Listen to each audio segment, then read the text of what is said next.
Yes, Kenya. Tamu sana, yes, tamu sana. Yesterday morning, Wednesday, Okoth Obado, the Migori governor, was in an interview at Radio Ramogi, and he made it clear that he is quitting ODM party and joining his PDP party, and that come next year, 2022, he will contest for the presidency. Yes. He's quitting ODM, and that next year, he will contest for the presidency through his own party, PDP. So in this video today, I want us to dig deep into details, the thought behind Okoth Obado. Is he trying to inherit, or rather to position himself to inherit Raila Amolo Odinga's political bedrock of Luo Nation, or is he being used by some external forces? That's our discussion in this video. So in case you've just bumped on this YouTube channel, tap on the subscription button and also on the notification bell to receive a notification anytime we upload a new video. In this YouTube channel, we do a daily political analysis on current and latest political news and events. I also kindly implore upon you to give this video a like. Give it a like, please. Give it a like. Thank you. Straight away to our discussion. We all know, and Okoth Obado also knows, that if he contests for presidency next year, he will not win that presidency. And I know that at the back of the mind of Okoth Obado, he's very pretty well and very sure that maybe his intention is not actually to contest for the presidency. Yes. So what's really happening? From where I sit, ladies and gentlemen, I strongly believe that there are only two possibilities, or rather, two things that are making Okoth Obado to declare that he wants to contest for presidency next year. The first possibility, or the first thing that makes Obado to say that, is maybe he's trying to position himself to inherit Raila's political bedrock of the Luo Nation, assuming that Raila retires. That's the first possibility. The second possibility is that Okoth Obado is most likely being used by some external forces to thwart Raila's presidential bid in Luo Nyanza. Yes. So I want us to start with the first option, or rather the first possibility, that is positioning himself to inherit Raila's bedrock, assuming Raila retires. Okoth Obado, for those who know him pretty well, this is a man I've known for so many years, even before he became the governor. He's a personal friend anyway. Okoth Obado, for those who know him pretty well, he's a very down-to-earth person. And that has really endeared him to a section of residents of Migori County. So can he translate that outside of the boundaries of Migori County? Can he transport that to Homa Bay County? Because in Homa Bay County, there are also other leaders there who feel they are even more qualified than Okoth Obado. We have the likes of the Kajuang, Magwanga, we have Kidero, former Nairobi governor, we have Wanga. All those are Homa Bay leaders, just the neighboring counties to Migori. So can Okoth Obado transport his success from Migori County to Homa Bay? Because also in Homa Bay, Sharon comes from Homa Bay County, the one that is alleged Okoth Obado might have killed. And if you talk about politics, politically the residents of Homa Bay might feel that Okoth Obado killed their daughter.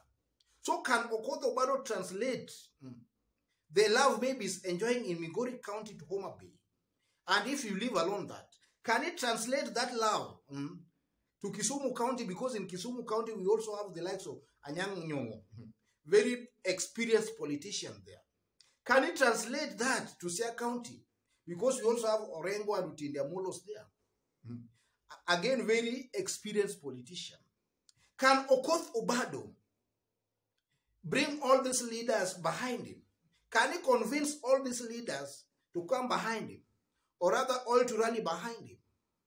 Because we know for a fact that for Okoth Obado to inherit Luo Nyanza politically, then he must first of all, even before he goes to the people, he must first of all bring the leaders together behind him and rally all of them behind him.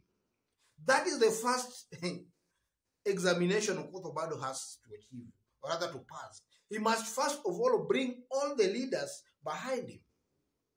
And then after doing that, folks, Okoth Obado must now also ask himself, now directly, why is the Luo nation following Raila Amolo Odinga? Why are they following this man Raila? Is it because is the son of Jaramogi Oginga Odinga?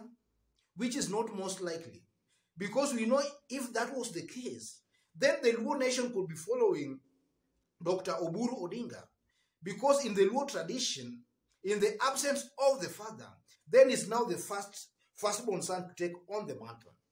And upon the death of Jaramogi Oginga Odinga in 94, it's Oburu Odinga who inherited his political bastion of Bondo. So technically, if it was about Luos following Raila because he's a Jaramogi son, then they could have opted to follow his firstborn son, who also inherited his political bedrock of Bondo constituency upon the death of Jaramogi. So most likely the Luos are following Raila not because he's a son of Jaramogi, but there must be something. That's also the question Okoth Obado must ask himself. Because now, if you look at Raila's political journey, Raila comes out as a social democrat. Somebody who has been in the forefront in fighting for the democratic space, expansion of the democratic space. And then also, if you look at the Luo nation, the past governments have been oppressing and marginalizing the Luo nation, or rather Nyanza. And Raila has been really fighting to make sure that there is equality. So that in one way or the other might have endeared the Luo residents, or rather the Luo nation, to Raila Amolo Odinga. So is Okoth Obado ready to fit in that bill?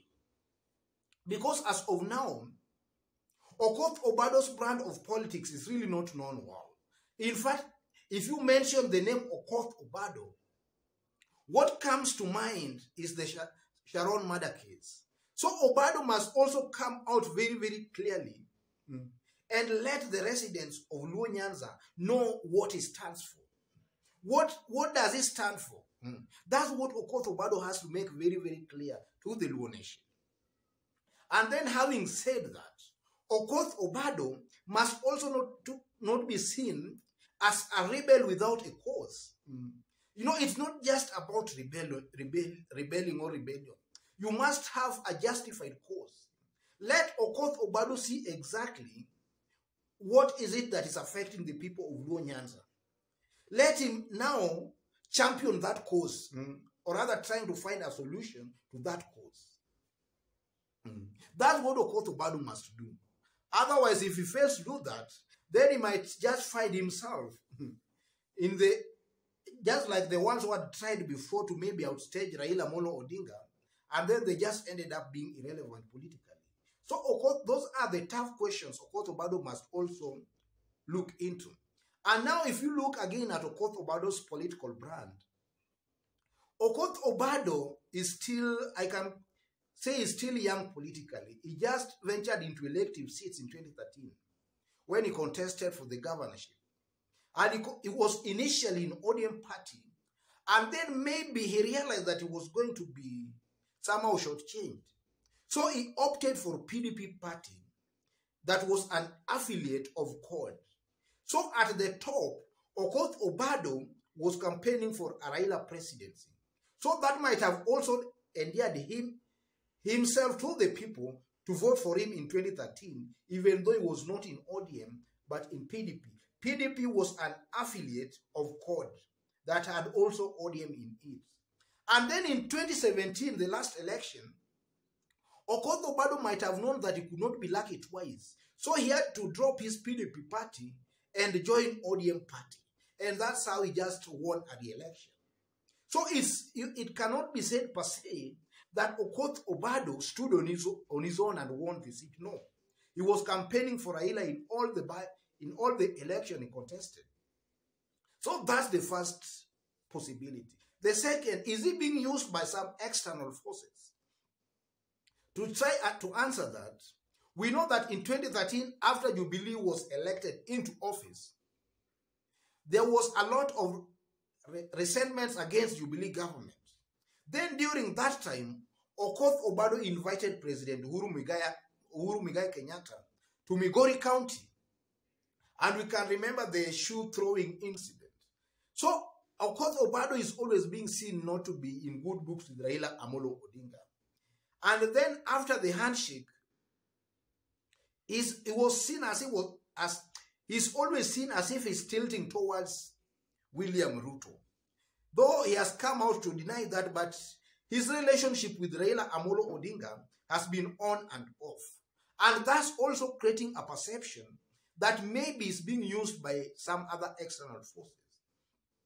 So what Okoth Obado must now do, he must move with speed and make sure that that tag of being used, or that tag of a spoiler, he must deal with it as early as he can before it takes root.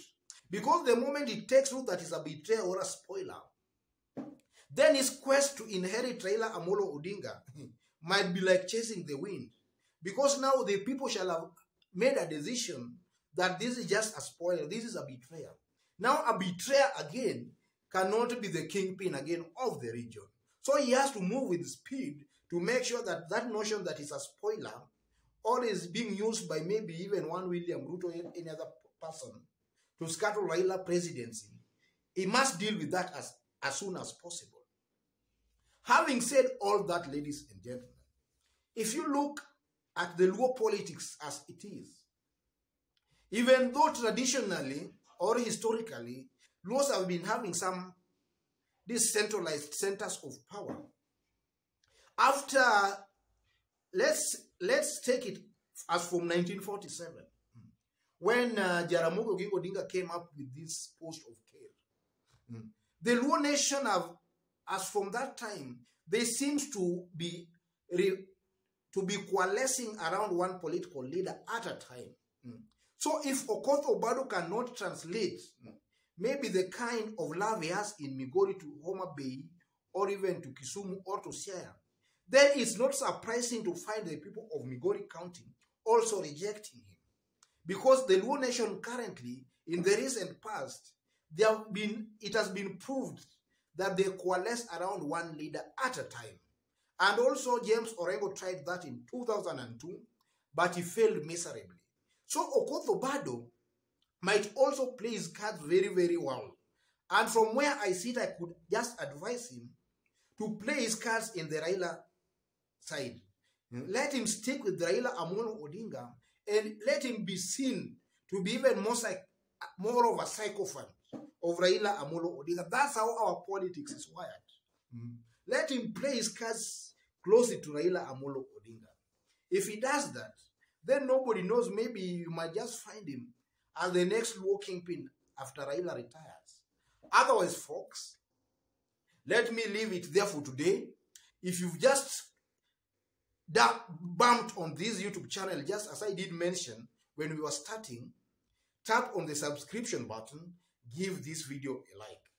God bless you. God bless Kenya. Tamu sana. Tamu sana. Thank you.